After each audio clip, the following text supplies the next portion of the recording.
Hello everyone and welcome back to Junyoung Plays. My name is Logan and today we are playing Breath of the Wild. So in today's video we are going to be exploring the Faron region. And the Faron region has two towers in the area. There's one called the Faron Tower, which is on the left side over here. And then there's the Lake Tower, which is on the right side over there. I'm going to be exploring these two areas that make up the Faron region. I'm very excited to get started. Here we go. Once you make it to the Faron Tower, its bit is that it doesn't have the midway points where you can restore your stamina. So jumping up this tower isn't the smartest idea, even with the climbing gear. I would encourage you guys to have at least 2 bars of stamina to make it up this tower. One point of interest that you see in the background is the Dragon Farosh. Now the Dragon Farosh is going to be mentioned later on in the video, but right now we are going to explore the rest of the region nearby the tower. If you go east of the Faron Tower, you will find Lurelin Village. In Lurelin Village, if you talk to this guy Sebasta, you can start the side quest Take Back the Sea. If you head west of Lurelin Village, you come across monsters located at Eris Beach. You will have to take out a couple of red and blue bog goblins and 1 black moblin, but it should be easy to take out with the equipment that you have. Worst comes to worst, you can always knock them into the ocean to defeat them as well.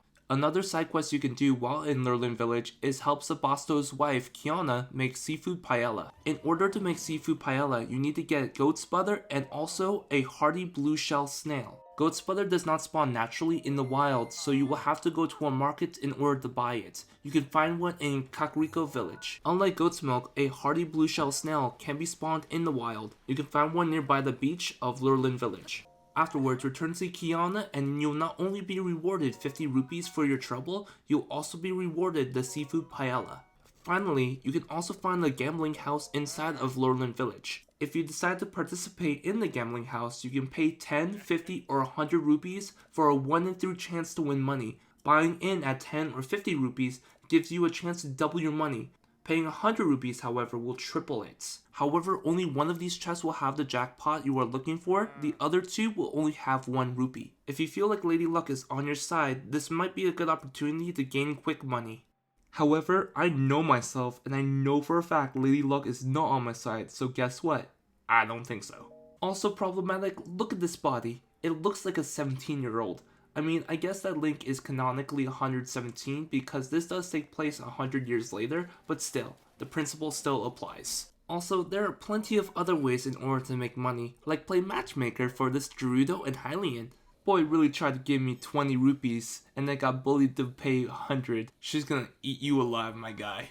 Anyways, in the last video I covered Fang and Bone, and I'm revisiting Fang and Bone because after every divine beast you beat, the shop will restock with new items in which to try out. For right now, I'm going to be buying the Lizalfos mask and showing you guys how it works. By wearing the Lizalfos mask, you will now become invisible to Lizalfoses unless you attack them. If you head east of the Faron Tower, you will find the lakeside stable. You can talk to one of the workers at the stable, Seema, and she will get you started on the Thunder Magnet side mission. In order to complete this side mission, you must first climb the side of the stable all the way up top on the wooden horse statue above the stable.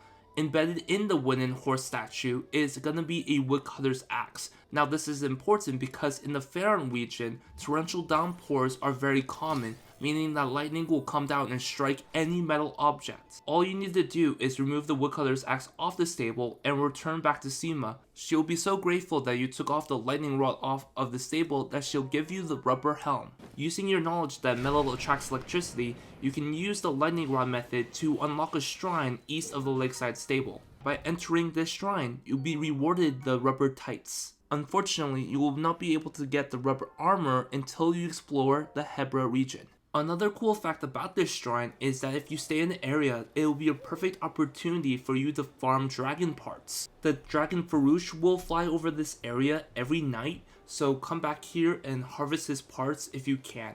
What I'm going to be doing now is I'm going to be flying over and getting Farosh's horn. You'll need Farosh's horn in order to upgrade your champion's tunic. In order to upgrade your champion's tunic all the way, you will also need to get the horns of Dinral and Nidra. This will also give you the opportunity to grab Farosh's scale, so you can now go to the Spring of Courage. which I plan on visiting later on in this video. Another shrine quest you could do, which is really fun, is located north of Lurelin Village. This quest is called the 3 Giant Brothers and will have you face off against 3 Hinoxes. You will fight 1 regular Hinox, 1 blue Hinox, and finally 1 black Hinox. Even though the black Hinox can be very intimidating, there are a couple of tips that can help you stay alive in this fight. Firstly, I would encourage you guys to have a 2-handed weapons in which you can swing around as the Hinox is waking up from its sleep. This will give you a couple of free hits, and depending on the durability of your weapon, it can get anywhere from a quarter to half of its health. The second tip I would encourage you guys to do is aim for the eye. The eye is the weak point for all Hinoxes and will allow you the opportunity to run in to get extra damage on it.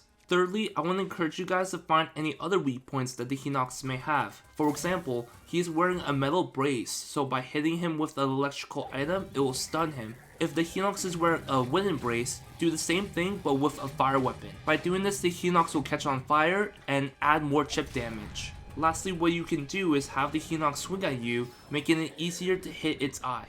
If you follow all of these tips, it will be very easy to take out all Hinoxes and they will not pose a threat to you. Finally, the last thing we're going to be doing in the Faron region is exploring this island located right in the middle of Necluda Sea. There are 3 ways to get to this island. The first and most simple way is to use your paraglider and glide your way from Cape Callus all the way to the island. You'll need about 2 bars of stamina though. If you do not have 2 bars of stamina, the second fastest way to make it to the island is to find a raft and use what's called a korak leaf to blow a gust of wind into the sail and sail your way over to the island. The third and slowest way to get to this island is you can also use your cryosis rune to make yourself a bridge and walk across the water. I wouldn't suggest doing this though because it takes an immense amount of time and it's honestly not that worth it. Once you make it to the island, you will lose all of your gear and you can only use the gear that you find on this island. However, once you complete this shrine quest, you will get all of your gear back. To complete this shrine quest, you first have to locate 3 ancient balls and place those balls on ancient pedestals that are on each corner of the island. Each of these balls are guarded by groups of enemies that vary in difficulty. The first ball in which you can attempt is guarded by a group of Boggoblins, the second will be a group of Boggoblins and a Moblin, and the third will be a Hinox. Finally, upon entering the shrine, you'll be rewarded 300 rupees for your trouble. Next up in the video, we are going to be exploring the second tower in the Faron region, which happens to be the lake tower over there. I'm very excited to get started to explore this region. Here we go. On my way to the lake tower, I came across a stall horse. Stall horses are mountable rides and you can ride them around, but you cannot register on them at any stable because on account they look like monsters. I guess stables can be horsist. No? Okay, I'll move on. Anyways, once you make it to the lake tower will not have any bits. It will be just a regular tower that has areas where you can restore stamina. It's one of the easiest towers to climb. It's also important to note that the dragon Farosh can also spawn in Lake Hylia, which is in the background to the right. It is also important to note that this area is also well known for being related to horses. There are 3 main points I want to cover in this topic. The first point I want to point out is if you travel southeast from the lake tower, you will come across this little bud here. This bud may look like a fairy fountain, but in fact it's not. Instead, it is the home of the horse god, Malanya. You'll need to pay 1,000 rupees in order to use Malanya's power. Essentially, the way it works is if your noble steed dies out in the wild, Malanya can use its power to resurrect that steed. If you are careful, you will never need to come to this area, but just in case, if you do have to revive your steed, Malanya will freely revive the horse the first time, but after the first time, you will need an Endura carrot in order to revive your steed. If you don't have any Endura carrots, you can find them at any of the Great Fairy Fountains. The second point I wanted to make is if you fly over to the Taobab grassland, you will find a giant horse. Now the giant horse, as its name implies, is a huge beast, and it takes 2 bars of stamina in order to tame it. Bear in mind that there are 2 Lionels in the area, so be very careful on the way back to the stable with this horse. One of the unique factors about this horse besides its size is that this horse does not have a stamina bar. Also, this horse is a tank, so don't expect it to be going too fast. Also, I named this horse Arbiter. Let me know down in the comments what you think of the name. The last point that has to do with horses is if you head to the mounted archery camp, you have a chance to upgrade your horse's appearance. If you talk to this man named Genie, he'll ask you if you want to do a drill that he set up. The drill consists of shooting targets on horseback. In order to participate in this minigame, you must have a bow and arrow. You can also use bomb arrows in this drill to make it a little bit easier. If your aim is trash, like mine, never be afraid to use the Lionel bows. The Lionel bows will allow you to shoot 3 arrows at a time, making it a higher opportunity to hit your targets. The more targets you hit, the higher the rewards. The first time you hit 20 targets, you will get the Knight's Bridle, and the second time you hit 20, you will get 10 bomb arrows. To get the highest reward possible, you need to hit anywhere between 23 to 25 targets. Doing this will net you the Knight's Saddle. In order to equip the Knight's Saddle and Knight's Bridle, you have to go back to the stable and talk to Fana. Interestingly, if you're on top of the giant horse while talking to Fana, she will mention that the gear is too small and the mane of the horse cannot be changed. The giant horse is the only horse in the main game that cannot change its appearance. Having said this, I boarded Arbiter inside of the stables, and I also took out my first horse, Chestnut, and I equipped Chestnut with the Knight's Bridle and the Knight's Saddle. The last area of the video that we're going to be talking about in the Lake Tower region is the Spring of Courage. In order to get to the Spring of Courage, you have to fight your way through a bunch of Lizalfosses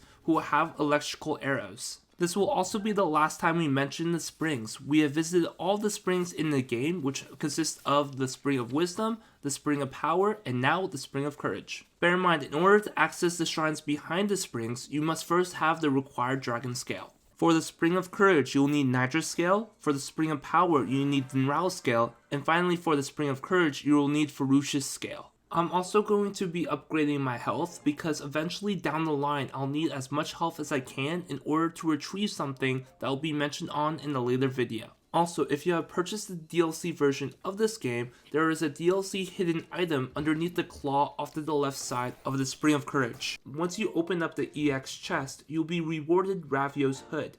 Now, Ravio's hood debuted in A Legend of Zelda: A Link Between Worlds back in November 22nd, 2013. It was originally released on the Nintendo 3DS. By wearing Ravio's hood, it allows you to climb side to side very quickly. This will not improve your vertical mobility, only your horizontal mobility. Alright everyone, that is the end of the video. Thank you so much for watching. In the next video, I plan on attempting the next Divine Beast, which happens to be Divine Beast Naboris. I also plan on exploring the entire Gerudo region. Very similar to the Faron region, it has 2 sub-locations. Please comment, subscribe, hit the like button, and I will see you all in the next video. Have a good one.